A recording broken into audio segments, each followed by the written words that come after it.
Picture this. The year is 1962. A man sits in the Oval Office puffing on a Cuban cigar. That man is none other than President John F. Kennedy. Let's take a moment to dive into this surprising fact. JFK, one of the most revered presidents in American history, had a particular fondness for Cuban cigars. Yes, you heard it right. While managing the affairs of one of the most powerful nations, Kennedy was also savoring the rich, robust flavor of these famed cigars. Now, this was no ordinary year.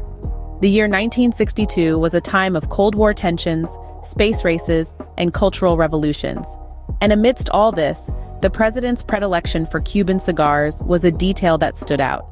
A detail that would soon intertwine with the highest level of state affairs in a way no one could have predicted. But what if I told you that this love for Cuban cigars would soon clash with his presidential duties? As the leader of a nation during the Cold War, JFK had to make some tough decisions. One of them was about Cuba. In the year of 1962, the world was a tumultuous stage. The Cold War was in full swing, and a small island nation, Cuba, was a key player in this global drama. A mere 90 miles off the coast of Florida, Cuba was a communist stronghold right on America's doorstep. Political tensions were high. The United States, led by President John F. Kennedy, was grappling with the reality of a communist neighbor. This situation was further complicated by Cuba's alliance with the Soviet Union, America's Cold War adversary. The stakes were high, and the threat was real. In response to this geopolitical challenge, JFK had to make a decision that would resonate through history. The decision to impose a trade embargo on Cuba. This meant no more importing of Cuban goods into the United States. No more Cuban sugar, no more Cuban rum, and most notably for JFK, no more Cuban cigars. Now it's important to note that JFK was not just the president. He was also a man of taste, a man of refinement. And like many men of taste and refinement, he had a soft spot for a good cigar. Not just any cigar, but the finest cigars in the world, Cuban cigars.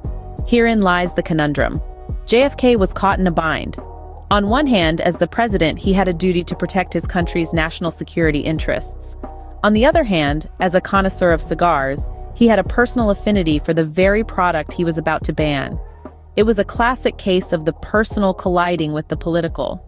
Caught between a puff and a hard place, JFK had to make a choice.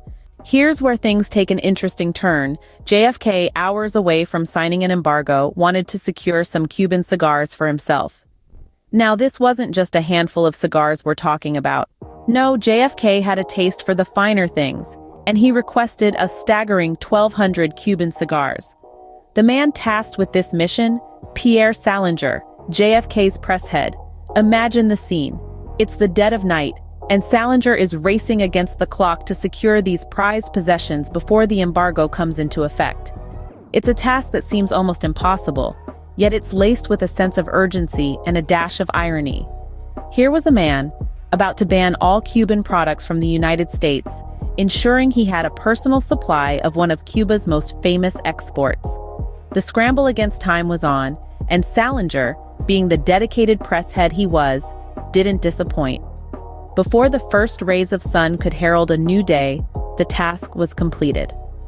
And so, as the sun rose on a new day, JFK was ready to sign the embargo, his personal stash of Cuban cigars secure. And so, with a stroke of his pen, JFK banned all Cuban products from entering the U.S., an act that would echo throughout history, marking a new chapter in the United States' relationship with its southern neighbor. The embargo was more than just a political maneuver. It was a manifestation of the Cold War tensions that gripped the world during that era. The absence of Cuban cigars from American soil became a symbol of this divide, a tangible reminder of the complexities of international politics. For decades, the embargo stood unchallenged, a testament to the enduring power of political decisions. However, in 2012, there was a shift. The U.S. eased the embargo, a move seen as an attempt to foster economic opportunities for both Americans and Cubans. This decision marked a significant turning point, bringing with it the potential for change and growth. JFK's love for Cuban cigars then became a historical footnote, a testament to the complex and often contradictory nature of leadership.